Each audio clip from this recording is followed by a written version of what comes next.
খেজুরের চাইতে উপকারী ফল পৃথিবীতে আর নাই। আল্লামা ইবনুল কাইয়িম আল জাওজিয়্যা রাহিমাহুল্লাহ তিনি বলেন, যত রোগের ঔষধ আল্লাহ খেজুরের মধ্যে রেখে দিয়েছেন, যত উপকারী, যত প্রোটিন বলেন সবগুলো আল্লাহ খেজুরে রেখে দিয়েছেন। আর রাসূল তো হাদিসে বলছেনই, আল আজওয়া মিনাল জান্নাহ, নবীজি বলেন আজওয়া খেজুরটা না, এটা জান্নাতি খাবার, এটা জান্নাতি ফল। ফিহা শিফাউম মিন কুল্লি দা, এই আজওয়া খেজুরের ভেতরে সব রোগের ওষুধ আল্লাহ রেখে দিয়েছেন। তো এই খেজুরের বিষয়ে রাসূলের বক্তব্যগুলো শুনেন। এক নাম্বার, আবু দাউদ শরীফের হাদিস, আল্লাহর রাসূল বলেন, আম্মা জান আয়েশা থেকে বর্ণিত, যেই ঘরে খেজুর নাই, বলেন যেই ঘরে, রাসূল বলেন সেই ঘরের লোকগুলা যেন অনাহারী। চিন্তা করছেন, আমরা তো এটাকে অনাহারী মনে করি না, নবীজি অনাহারী বলছে। ওয়ান আয়েশা রাদিয়াল্লাহু তাআলা আনহা ক্বালাত قال رسول الله صلى الله عليه وسلم بيت لا تمر فيه جياع أهل, রাসূল বলেন যেই ঘরে খেজুর নাই ওই ঘরের পরিবারের লোকগুলা অনাহারী, ক্ষুধার্ত। ক্ষুধার্ত কেন? আম্মা জান আয়েশা বলেন খেজুর মানুষের পেটের খিদা নিবারণ করে। বুখারী শরীফের হাদিস, আম্মা জান আয়েশা বলেন, তুফিয়া রাসূলুল্লাহ সাল্লাল্লাহু আলাইহি ওয়াসাল্লাম, নবীজির ইন্তেকাল হয়ে গেল। ওয়াকাদ শাবি'না মিনাল আসওয়াদাইন, নবীর ইন্তেকালের পরে আমরা পেটের খিদা নিবারণ করছি দুইটা কালো জিনিসের মাধ্যমে, আত-তামরি ওয়াল মা, এক নাম্বার খেজুর, দুই নাম্বার পানি। সুবহানাল্লাহ বলেন। আচ্ছা, আমরা তো ভাত না খাইলে পেটের খিদা নিবারণ হয় না, আর আম্মা জান আয়েশা বুঝাইতে চাচ্ছেন আমরা খেজুর না খাইলে পেটের খিদা নিবারণ হয় নাই, খেজুর খায়া খায়া পেটের খিদা নিবারণ করছে। তিন, আবু দাউদ শরীফের হাদিস, আল্লাহর রাসূল বলেন যেই মুমিন সাহারিতে খেজুর খাইলো তার সাহারিটা অন্যান্য মুমিনের সাহারির চাইতে উত্তম। আমি এই কথাটা এক জায়গায় বলছি, বলার পর একজন বলে, হুজুর এই আজকে প্রথম শুনলাম সাহারিতেও যে খেজুর খাইলে উত্তম, এটা প্রথম শুনছে। আসলে এটা মানুষ না জানার কথা, এটা বলা দরকার। রাসূল বলেন, আবু হুরায়রা থেকে বর্ণিত, ওয়ান আবি হুরায়রা রাদিয়াল্লাহু তাআলা আনহু ক্বাল قال رسول الله صلى الله عليه وسلم نعم سحور المؤمن التمر, নবীজি বলেন যেই মুমিন তার সাহারিতে খেজুর খাইলো ওই সাহারিটা সর্বোত্তম। এবার নবীজি তিনটা কথা গেল। চার নাম্বার, রাসূল খেজুর না খায়া মাগরিবের ইফতার করতেন না, নবীজির ইফতারে খেজুর থাকতোই থাকতো। সুবহানাল্লাহ, চিন্তা করছেন, নবীজির ইফতারে খেজুর থাকতেই হবে। তিরমিজি শরীফের হাদিস। وعن أنس بن مالك رضي الله تعالى عنه قال كان رسول الله صلى الله عليه وسلم يفطر قبل أن يصلي على رطبات, নবীজি মাগরিবের নামাজ পড়ানোর পূর্বে তাজা তাজা খেজুরের মাধ্যমে ইফতার করতেন। فإن لم تكن رطبات, যদি কখনো নবীজির কাছে তাজা খেজুর না থাকতো, ফাতুমাইরাত, শুকনো খেজুর খেয়ে নবীজি ইফতার করতেন। এর মানে খেজুর লাগবে, আর আমাদের এই শরবতটা লাগবে, এই বুট ছানা বুট লাগবে। আর রাসূল যেন বলতে চাচ্ছেন আমার খেজুর লাগবে।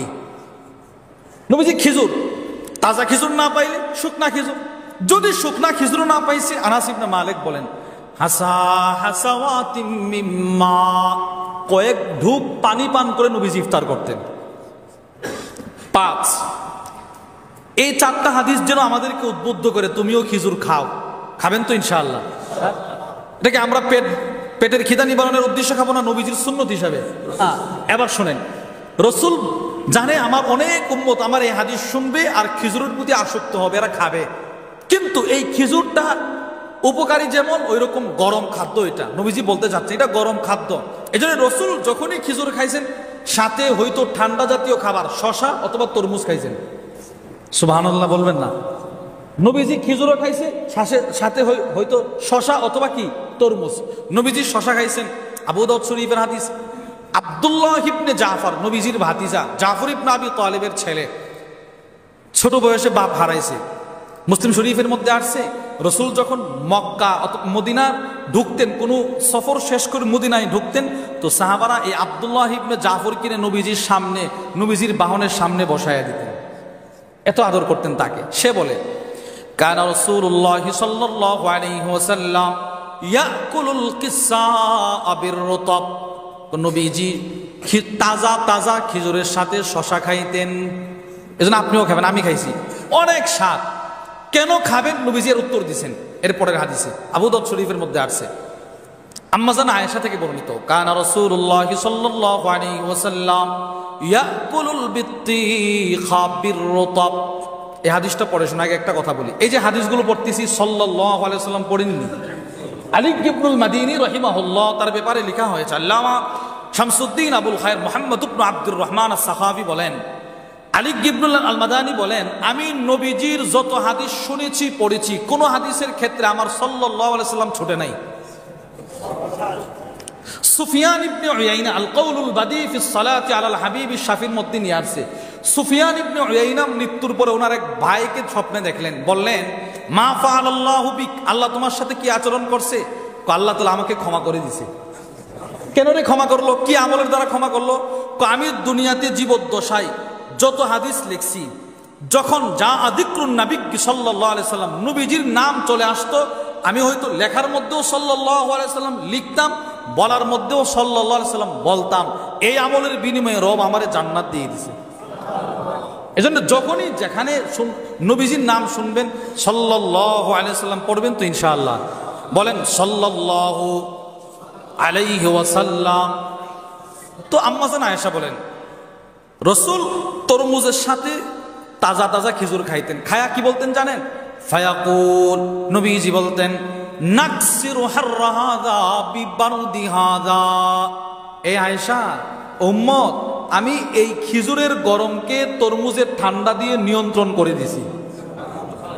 এর মানে খেজুরটা গরম খাইলে অনেকে হজম নাও করতে পারে, সাথে তুমি ঠান্ডা একটা খাবার খাইবা তো ঠান্ডা গরমকে কমাইতে থাকবে, তোমার শরীরে স্বাস্থ্য বাড়তে থাকবে, পুষ্টির জোগাড় হতে থাকবে। দেখছেন? এবার 6-7 নাম্বার কথা, আপনি হাদিসগুলো শুনলেন, ভিতরে খেজুর খাওয়ার একটা প্রেম আসছে। এবার নবীজি বলতে চাচ্ছে, দেখেন রসুলের চাইতে বড় ডাক্তার পৃথিবীতে কেউ নাই। আল্লাহু আকবার। আবু হুরায়রা থেকে, আনাস ইবনে মালিক থেকে বর্ণিত, নবীজির কাছে আপনি খেজুর আসলেই খেজুরটা খায় না, এটা চেক করতে হবে। অনেক সময় খেজুরের ভিতরে পোকা থাকে, পোকা থাকে কিনা বলেন? বিশেষ করে আমাদের বাংলাদেশে যে খেজুরগুলোকে পাঠানো, এগুলো এই বছরের না, আপনি তালাশ করে দেখবেন 2-4 বছর আগের খেজুর। গত কয়েকদিন আগে এক নিউজে দেখলাম খেজুরের উপরে সোয়াবিন তেল, সরিষার তেল মাখতেছে। তো বললো এইগুলো তেল মাখেন কেন? সবাই মাখে, আমরা মাখি। নাউজুবিল্লাহ বলেন না। কেন? চকচক থাকবে, দূর থেকে বোঝা যাবে নতুন মাত্র আনা হয়েছে বাহির থেকে। না, আমাদের দেশে যেই খেজুরগুলো আসে সচরাচর সবগুলো না, কিছু আছে এগুলো একেবারে অনেক কি বলে নিম্ন শ্রেণীর। এই খেজুরগুলো খাওয়ার ক্ষেত্রে নবীজির আদেশ হচ্ছে, তুমি খেজুরটা ছিঁড়বা, ছিঁড়ার পরে দেখবা ভিতরে পোকা আছে কিনা। নবীজি এরকম দেখে দেখে খাইছেন। সুবহানাল্লাহ।